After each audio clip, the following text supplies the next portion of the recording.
America की radar पर हर 13 में से एक कंट्री है।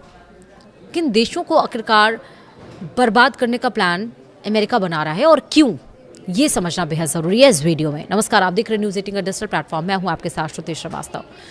डोनाल्ड ट्रंप दूसरी बार राष्ट्रपति बनने के बाद से अब तक Iran, Iraq, Nigeria, Somalia, Syria, Venezuela और यमन पर हमला कर चुके हैं। वहीं Trump Canada, Colombia, Cuba, Greenland जो डेनमार्क का हिस्सा है, फिलिस्तीन, मैक्सिको, पनामा और ओमान को बर्बाद करने की धमकी दे चुके हैं। दरअसल दुनिया के हर 13 में से एक देश अमेरिका के रडार पर है। इन देशों पर या तो पिछले एक साल में अमेरिका हमला कर चुका है या हमला करने की तैयारी में है। ताज़ा मामला ओमान का है, जिसे अमेरिका के राष्ट्रपति डोनाल्ड ट्रंप ने बर्बाद करने की धमकी दी है। ट्रंप ने कहा कि अगर ओमान नहीं सुधरता है तो उसे पूरी तरह से बर्बाद कर दिया जाएगा। ओमान खाड़ी का एक अहम देश है, जिसे एक वक्त में अमेरिका का करीबी माना जाता है।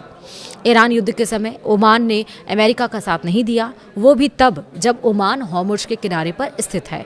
इसके कारण ईरान ने भी ओमान पर कोई हमला नहीं किया। और इसके अलावा पिछले दिनों ओमान की सरकार ने अपने अधिकारियों को ईरान से व्यापार करने का निर्देश दिया। ओमान का कहना था कि ईरान से व्यापार किया जा सकता है। ईरान और ओमान मिलकर हॉर्मुज़ पर प्रोटोकॉल तैयार कर रहा है। इस प्रोटोकॉल के तहत ईरान हॉर्मुज़ में जहाज़ों से पर्यावरण टैक्स वसूलेगा। वहीं अमेरिका को ईरान और ओमान की यही दोस्ती खल गई। इस वक्त हॉर्मुज़ को लेकर अमेरिका बैकफुट पर है और यही वजह है कि राष्ट्रपति ट्रंप ने ओमान को धमकी दी है।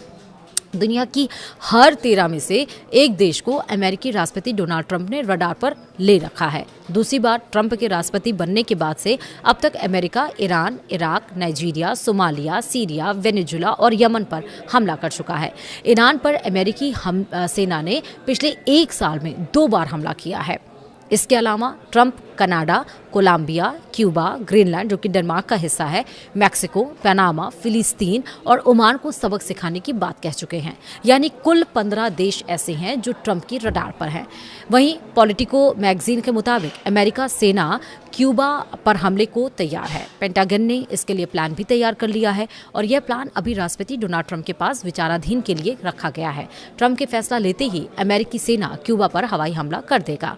वहीं बुधवार की अगर हम बात करें तो बुधवार को कैबिनेट मीटिंग में विदेश मंत्री मार्को रूबियो ने क्यूबा को बड़ा खतरा बताया। रूबियो का कहना था कि अमेरिका के पास स्थित क्यूबा इस वक्त अस्थिर है। इसके कारण अमेरिका भी सुरक्षित नहीं है। एक तरफ आप देखिए, ईरान, अमेरिका और इजराइल में जो वार छिड़ा हुआ है, हालांकि खबर ये भी आप सबको पता चल गई होगी कि 60 दिनों का सीज़फायर होने जा रहा है। फाइनल स्टैंपिंग इस पे नहीं हुई, यानी कि फाइनल सहमति नहीं बनी है। जब तक ऑफिशियली डिक्लेरेशन नहीं हो जाता है तब तक हम आपको नहीं बता सकते हैं। लेकिन आप ये समझिए कि जब ये देखा जा रहा है कि भारी मंदी, भारी इन्फ्लेशन पूरे विश्व में आ सकता है, तो अब कहीं ना कहीं डोनाल्ड ट्रंप को ये समझ में आ रहा है कि चलो ठीक है, कुछ शर्तों के साथ लेकिन कॉम्प्रोमाइज़ किया जाए, सीज़ फायर किया जाए।